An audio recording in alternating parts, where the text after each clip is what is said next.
Hello and welcome to another productive episode of UPSC with Aishwarya. ഇന്നത്തെ വീഡിയോയിൽ നമ്മൾ discuss ചെയ്യാൻ പോകുന്നത് പഠിക്കുന്ന കുട്ടികളുടെ സ്ട്രെസ് എങ്ങനെ ഹാൻഡിൽ ചെയ്യാം എന്നുള്ളതാണ്. അപ്പോൾ ഈ വീഡിയോനെ നമുക്ക് രണ്ട് ഭാഗങ്ങളാക്കി തിരിക്കാം. ഒന്ന്, ഈ സ്ട്രെസ്സിൻ്റെ കാരണം അറിയാവുന്ന കുട്ടികളെ സഹായിക്കാനുള്ളൊരു മെത്തേഡ്. അതല്ലാതെ രണ്ടാമത്തത്, ഇതിൻ്റെ കാരണം എന്താണ്, എന്തുകൊണ്ട് എനിക്ക് സ്ട്രെസ്സ് വരുന്നു എന്നറിയാത്തൊരു വിഭാഗം ഉണ്ടായിരിക്കുമല്ലോ, അവർക്ക് വേണ്ടിയിട്ടാണ് സെക്കൻഡ് പാർട്ട്. അപ്പോൾ ഫസ്റ്റ് പാർട്ടിലേക്ക് നമുക്ക് കിടക്കാം. അപ്പോൾ ഒരുപാട് കുട്ടികൾക്ക് സ്ട്രെസ്സ് വരുന്നത് പല പല ക്വസ്റ്റ്യൻസ് കാരണമാണ്.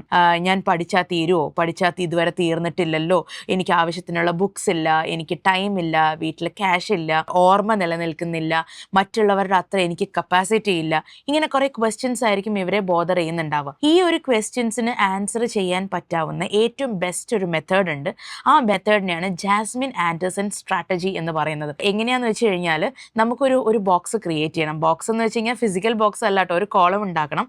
അതിനകത്ത് നമ്മുടെ പ്രോബ്ലംസ് എല്ലാം ലിസ്റ്റ് ഡൗൺ ചെയ്യണം. എന്നിട്ട് അതിൻ്റെ കൂടെ തന്നെ ഈ കാരണങ്ങൾ എന്തുകൊണ്ട് സംഭവിച്ചു, ഇത് കാരണം എനിക്ക് എന്താണ് മാറ്റങ്ങൾ വരുന്നത്, ഇതിന് ഞാൻ എന്ത് സൊല്യൂഷനാണ് കണ്ടുപിടിക്കേണ്ടത് എന്നുള്ളത് നിങ്ങൾ എഴുതി വെക്കണം. നിങ്ങൾ ഈ സ്ക്രീനിൽ കാണുന്നത് തന്നെയാണ് ഈ ജാസ്മിൻ ആൻഡേഴ്സണിൻ്റെ ബോക്സ്. ഇതിനകത്ത് നിങ്ങൾ ചെയ്യേണ്ട കാര്യം, നിങ്ങളെ ബോദർ ചെയ്യുന്ന ക്വസ്റ്റ്യൻ എന്താണ്, നിങ്ങളെ ബോദർ ചെയ്യുന്ന പ്രോബ്ലം എന്താണ്. ഇപ്പോൾ പഠിച്ചിട്ട് തീരുന്നില്ല എന്നുള്ളതാണ് നിങ്ങളുടെ പ്രോബ്ലം എന്നുണ്ടെങ്കിൽ, നിങ്ങൾ മനസ്സിലാക്കേണ്ട കാര്യം, കോമ്പറ്റേറ്റീവ് എക്സാംസിനെല്ലാം എൻറ്റയർ സിലബസ് പഠിച്ചിട്ട് ആരും പോകുന്നില്ല. അതൊരു മെമ്മറി ടെസ്റ്റും അല്ല. നിങ്ങൾ ചെയ്യേണ്ട ഒരു കാര്യം എന്താ വെച്ച് കഴിഞ്ഞാൽ, ഐഡന്റിഫൈ ചെയ്യുക റൈറ്റ് ആൻസർ എന്നുള്ളതാണ്. ഇനി അതല്ല, നിങ്ങളൊരു കോളേജ് ഗോയിങ് സ്റ്റുഡൻറ്റോ ഒരു 10ാം ക്ലാസ്സിലെ സ്റ്റുഡൻറ്റോ ആണെന്നുണ്ടെങ്കിൽ, അവിടെ നിങ്ങൾ പഠിക്കേണ്ട രീതി, നിങ്ങൾ പഠിക്കുന്നത് ഒരു ഫുൾ അക്കാഡമിക് ഇയർ നിങ്ങൾ പഠിക്കുകയാണ്. കോൺസ്റ്റന്റ് റിവിഷനിലൂടെ, റെപ്പറ്റീഷൻ മെത്തേഡ്സിലൂടെയും ഒക്കെ നിങ്ങൾ പഠിച്ചു പോവുകയാണ്. അതുകൊണ്ട് പഠിച്ചിട്ട് തീരുന്നില്ല എന്നുള്ളൊരു പേടി നിങ്ങൾക്ക് വരേണ്ട കാര്യം ഇല്ല. എനിക്ക് ജനറലി കിട്ടുന്ന ക്വസ്റ്റ്യൻസ് ആണ് ഞാൻ ആൻസർ ചെയ്യുന്നത്.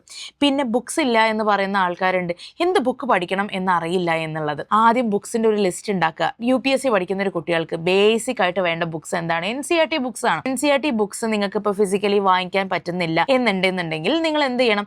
അതിൻ്റെ എല്ലാം PDF അവൈലബിൾ ആണ്. ഏതൊരു കോഴ്സിൻ്റെയും ഏതൊരു എക്സാമിൻ്റെയും കംപ്ലീറ്റ് നോട്ട്സ് അവൈലബിൾ ആണ്. ഇനി നിങ്ങൾക്ക് നോട്ട്സ് കിട്ടിയിട്ടില്ല എന്ന് വിചാരിക്കുക, നിങ്ങൾ തപ്പിയിട്ട് കിട്ടിയില്ല. അപ്പോൾ നിങ്ങൾ എന്ത് ചെയ്യണം? നേരെ യൂട്യൂബിൽ പോവുക.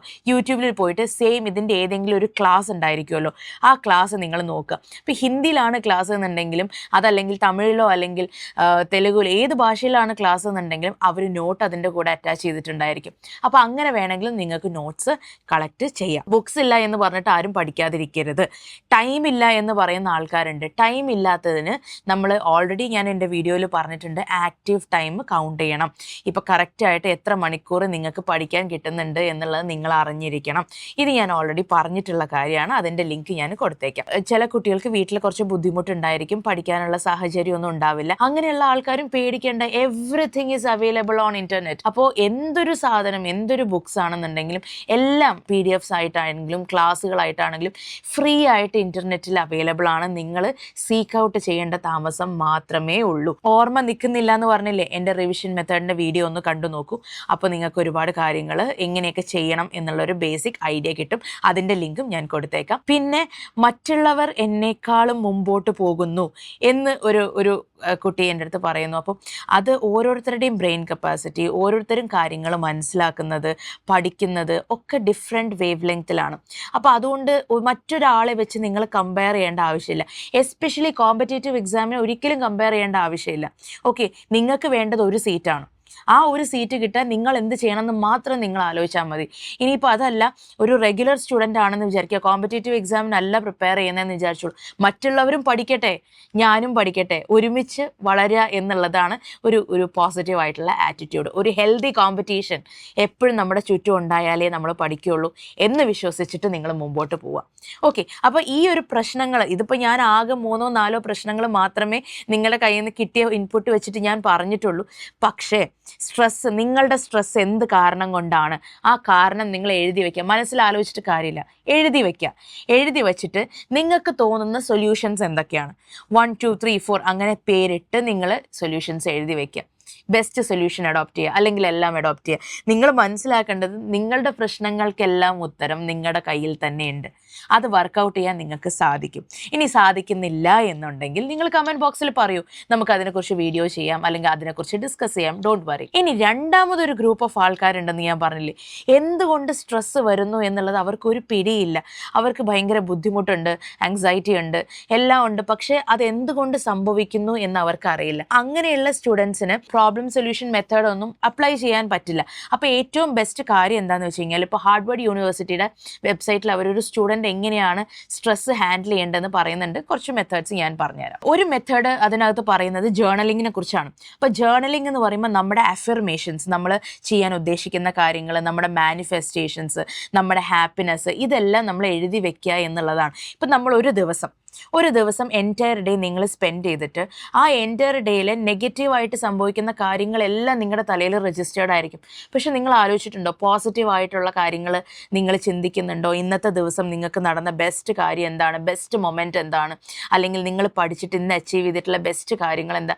നിങ്ങൾ ചിലപ്പോൾ ഇന്ന് 12 മണിക്കൂർ പഠിച്ചിട്ടുണ്ടാവണം, പക്ഷെ അതിൻ്റെ ഇടയിൽ ഒരു ടെസ്റ്റ് എടുത്തപ്പോൾ ആ ടെസ്റ്റിന് മാർക്ക് കുറഞ്ഞിട്ടുണ്ടാവും. അപ്പോൾ എൻറ്റയർ ഡേ നിങ്ങൾ കോൺസെൻട്രേറ്റ് ചെയ്യുന്ന എന്താണ്, ആ ടെസ്റ്റിൽ മാർക്ക് കുറഞ്ഞു എന്നുള്ളതാണ്. നിങ്ങൾ എത്രത്തോളം പ്രൊഡക്റ്റീവ് ആയെന്നോ, നിങ്ങൾ എത്രത്തോളം ടൈം യൂട്ടിലൈസ് ചെയ്തെന്നോ ഒന്നും നിങ്ങൾ ചിന്തിക്കുന്നുണ്ടാവില്ല. അപ്പം ഞാൻ പറഞ്ഞുതരാം എന്താ ചെയ്യേണ്ടതെന്ന്. ഒരു ദിവസം കഴിയാറാവുമ്പോൾ, ജേർണലിംഗ് ആണ് ഞാൻ പറയുന്നത്, നിങ്ങൾ അറ്റ്ലീസ്റ്റ് നിങ്ങളുടെ ലൈഫിൽ അന്ന് നടന്ന് ഒരു 3 പോസിറ്റീവ് കാര്യങ്ങൾ നിങ്ങൾ നോട്ട് ഡൗൺ ചെയ്യുക. അതേപോലെ തന്നെ പിറ്റേ ദിവസത്തേക്ക് നിങ്ങൾ ചെയ്യാൻ ആഗ്രഹിക്കുന്ന 3 കാര്യങ്ങളും കൂടെ നോട്ട് ഡൗൺ ചെയ്യുക. അതാണ് മാനിഫെസ്റ്റേഷൻ. പിറ്റേ ദിവസം നിങ്ങൾ ചെയ്തിരിക്കും എന്നുള്ളത് നിങ്ങൾ മനസ്സിൽ കാൽക്കുലേറ്റ് ചെയ്യുന്ന കാര്യങ്ങളില്ലേ, അത് മാനിഫെസ്റ്റ് ചെയ്യാൻ വേണ്ടിയിട്ട് എഴുതി വയ്ക്കുക.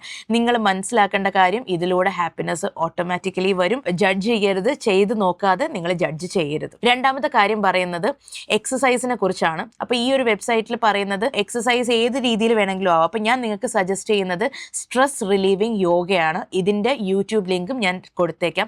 കോൺസെൻട്രേഷന് വേണ്ടിയിട്ടും യോഗയുണ്ട്, പക്ഷേ സ്ട്രെസ് ആണല്ലോ നമ്മുടെ ഇന്നത്തെ ടോപ്പിക്. മീൽസിൻ്റെ കാര്യം, റെഗുലറായിട്ട് മീൽസ് എടുക്കുക. ചില കുട്ടികൾക്ക് സ്ട്രെസ് ഈറ്റിംഗ് ഉണ്ട്, ഭയങ്കരമായിട്ട് കൂടുതൽ ഭക്ഷണം കഴിക്കും. ചില ആൾക്കാർക്ക് സ്ട്രെസ് വരുമ്പോൾ ഒട്ടുമേ ഭക്ഷണം കഴിക്കാൻ പറ്റില്ല. അപ്പം നിങ്ങൾക്ക് മനസ്സിലാവണം, നിങ്ങൾ ഫുഡ് കഴിക്കാത്തത് അല്ലെങ്കിൽ നിങ്ങൾ ഓവറായിട്ട് ഫുഡ് കഴിക്കുന്നത് നിങ്ങളുടെ സ്ട്രെസ്സിൻ്റെ ഭാഗമാണ്. അപ്പോൾ അതുകൊണ്ട് തന്നെ റെഗുലറായിട്ടുള്ള മീലിലേക്ക് സ്വിച്ച് ചെയ്യാൻ ശ്രമിക്കുക. ഈവൻ തോ അങ്ങനെ ഒരു അനോമലി നിങ്ങൾ നോട്ടീസ് ചെയ്ത് കഴിഞ്ഞാൽ നിങ്ങൾ മനസ്സിലാക്കണം, സ്ട്രെസ്സാണ്. Come back to normal meal. എല്ലാവരും പറയുന്ന കാര്യമാണ് സ്ലീപ്പ്. അപ്പോൾ ഈ ഉറക്കം എത്രത്തോളം ഇമ്പോർട്ടൻ്റ് ആണ് എന്നുള്ളതാണ്. ഉറക്കത്തിനെ കൊണ്ടുള്ള നമുക്ക് ഗുണങ്ങൾ എന്തൊക്കെയാണ്? 1, നമ്മുടെ ബ്രെയിൻ റിപ്പയർഡ് ആവും. 2, നമ്മുടെ മസിൽസ് റിപ്പയർഡ് ആവും.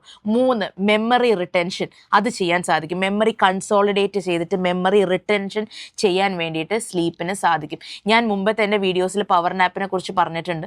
അപ്പോൾ അതേപോലെ തന്നെ പവർ നാപ്പും കൂടെ ചെയ്യണം. അതേപോലെ നിങ്ങൾ അത്യാവശ്യം നിങ്ങളുടെ കപ്പാസിറ്റിക്ക് അനുസരിച്ചുള്ള ഒരു ഉറക്കം നിങ്ങൾ മെയിൻറ്റെയിൻ ചെയ്യണം. സ്ട്രെസ് റിലീവ് ചെയ്യാൻ ഭയങ്കര യൂസ്ഫുൾ ആയിരിക്കും.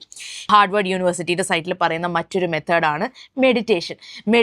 സ്റ്റുഡൻസിന് പൊതുവേ എത്രത്തോളം ആൾക്കാർ അത് ചെയ്യുമെന്ന് എനിക്കറിയില്ല. ചില കുട്ടികൾക്ക് എന്തോ മെഡിറ്റേഷൻ ചെയ്തിട്ട് എന്താ കാര്യം എന്നൊക്കെ ചോദിക്കും. അപ്പം ഞാൻ വളരെ എളുപ്പത്തിൽ മെഡിറ്റേറ്റ് ചെയ്യാൻ പറ്റുന്ന ഒരു യൂട്യൂബ് ലിങ്ക് ഞാൻ ഇതിനകത്ത് പേസ്റ്റ് ചെയ്തേക്കാം. അപ്പോൾ അത് നിങ്ങളൊന്ന് ചെക്കൗട്ട് ചെയ്ത് നോക്കൂ. ഒരു 10 മിനിറ്റ് ഡെയിലി നിങ്ങൾ ആ ഒരു യൂട്യൂബ് വീഡിയോ ഫോളോ ചെയ്തിട്ട് ഒന്ന് മെഡിറ്റേറ്റ് ചെയ്ത് നോക്കൂ. ഭയങ്കര ഡിഫറൻസ് ഉണ്ടാവും. ഇതൊക്കെ ചെറിയ കാര്യങ്ങളായിരിക്കും, അല്ലെങ്കിൽ നിങ്ങൾ നെഗ്ലക്റ്റ് ചെയ്യുന്ന കാര്യങ്ങളായിരിക്കും. സ്ട്രെസ് ഉള്ള കുട്ടികൾ ഡെഫിനറ്റ്ലി ട്രൈ ചെയ്ത് നോക്കുക. ഇത്രേ പറയാനുള്ളൂ. അപ്പോൾ ഈ വീഡിയോ ഇഷ്ടപ്പെട്ടിട്ടുണ്ടെങ്കിൽ ലൈക്ക് ചെയ്യുക, സബ്സ്ക്രൈബ് ചെയ്യുക, ഫ്രണ്ട്സിന് എല്ലാവർക്കും ഷെയർ ചെയ്ത് കൊടുക്കുക. എന്തെങ്കിലും ബുദ്ധിമുട്ടോ അല്ലെങ്കിൽ ക്വസ്റ്റ്യൻസോ ഉണ്ടെങ്കിൽ കമൻറ്റ് ബോക്സിൽ ചോദിക്കാൻ മടിക്കരുത്. Thank you so much.